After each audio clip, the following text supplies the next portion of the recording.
It is 9:30 p.m. Central African Time, coming to you live from Johannesburg. This is the Globe on SABC News. I'm Simply Gone. A very good evening to you. Thank you so much for joining us. Cyclone Idai has left a trail of destruction, and now UNICEF says it needs about $30 million to restore the 3 affected countries. Zimbabwe has declared 2 days of mourning after 200 people perished in the disaster. Up to 1,000 people are feared dead in Mozambique, according to President Filipe Nyusi.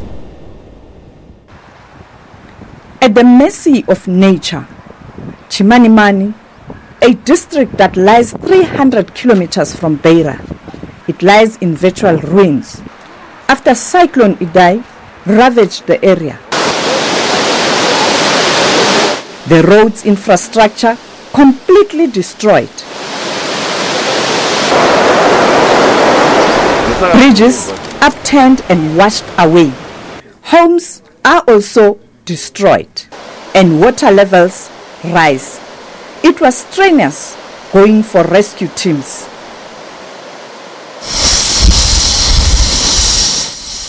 Survivors sharing their ordeal, a horror tale of personal loss and devastation. Chipo Liwayo lives here. She lost her 2 children when their house collapsed. She barely managed to escape with her 6-month-old child. We were sleeping with my 3 children and the house collapsed on us, and my 8-year-old child was killed.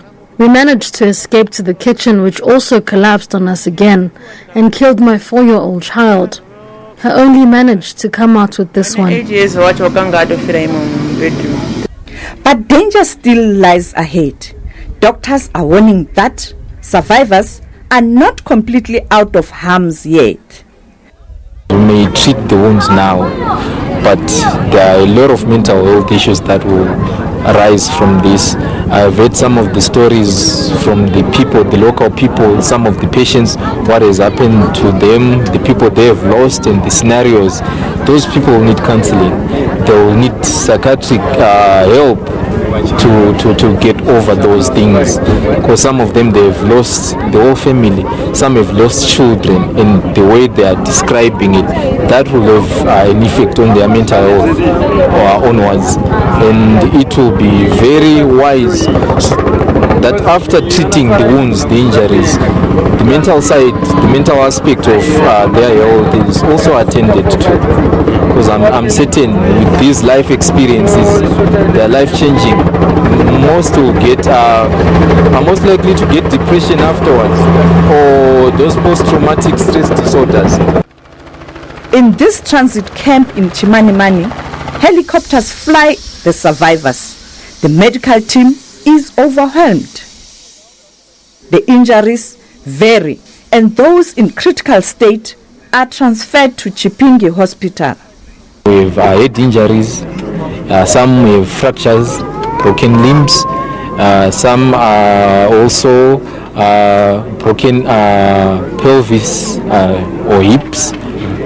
Most of the patients are saying it's because of mud. They were covered, partly covered by mud and stones, or the house gave in and fell on top of them. So mainly those are the injuries that we are seeing. Some of the people have fevers.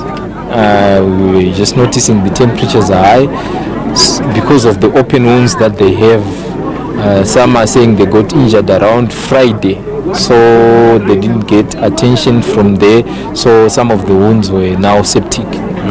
Cyclone Idai has affected 3 southern African countries. In Zimbabwe, more than 4,000 people are understood to have been displaced. Aid agencies on the ground are providing much needed relief. There are reports that some people might have been washed away far afield as Mozambique. We realize that due to the cyclone, there are people who have been displaced at different magnitudes. So we respond to such emergencies. We partner with the Civil Protection Unit on emergencies, mainly on shelter and non-food items. So we have brought about 1,000 emergency tents, and we've also brought about 300 non-food items for the people who have been affected in Chimanimani and other districts, Chipinge, Mutare. Thousands still remain trapped in waterlogged areas. The areas are impassable by road. Local businesses have also stepped up to assist. A helicopter is available to evacuate those stranded. We've flown over it and we've seen a couple of places that probably take 3 or 4 days to repair. Then they'll be able to get to the first point. And we know that some of the other contractors like us that are stuck in there further down, about 40 k's, they've got equipment and they're trying to work their way up. So I think if we can get down and they're coming up, we can try and create the in-between and get there quicker, you know. Also, I believe that all the water pipes have been blown out of water, so fresh water down there is a huge problem. The staggering humanitarian effort lights a candle of hope. And as they begin to rebuild their scarred lives, the people of Chimanimani know the road ahead is not going to be an easy one to traverse. Sophie Mkweli, SABC News. And joining us now, our correspondent is on the ground in Zimbabwe, Ephert Musekiwa. Now, the President of Zimbabwe has declared 2 days of national mourning as the country continues to contend with the aftermath. Well, a very good evening to you, Ephert. Thank you so much for joining us. Now, since the last count, the death toll was sitting at just under 150. What's the latest? Well, reports that we are getting is that the death toll has gone over the 200 mark for Zimbabwe. And for Mozambique and Malawi, it's now standing way above 500. We keep getting updates. As you are aware today, Zimbabwean rescue teams managed to reach one of the most affected areas called Kopa. This is where a whole settlement was washed away, where villagers, where residents in that area it's non-existent as we speak. It's just rubble that is left in that settlement, and this is the area where it's expected that then there are going to be more numbers of bodies that are going to be discovered. There are going to be more, records for more people that are missing. Simply. And we understand that some bodies have been floating well into Mozambique. Have you heard anything to that effect?